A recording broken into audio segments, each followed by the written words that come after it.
మండల పార్టీ అధ్యక్షుడిగా అన్న రాగద్వేషాలకు చెప్పండి, రాగద్వేషాలకు తాము ఇవ్వకుండా కుల మత ప్రాంతాలకు అతీతంగా నాకు అప్పగించబడిన విధులను మనస వాచ కర్మణ సమర్థవంతంగా నిర్వహిస్తామని దైవ సాక్షిగా ప్రమాణం చేస్తున్నాను.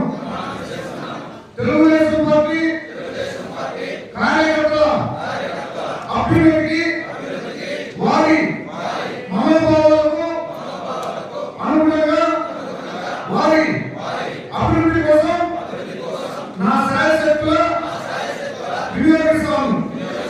తెలుగుదేశం పార్టీ ప్రతిష్టను పెంపొందిస్తూ నాపై ఉంచిన నమ్మకాన్ని ఒమ్ము చేయకుండా నిజాయితీగా పనిచేస్తాను.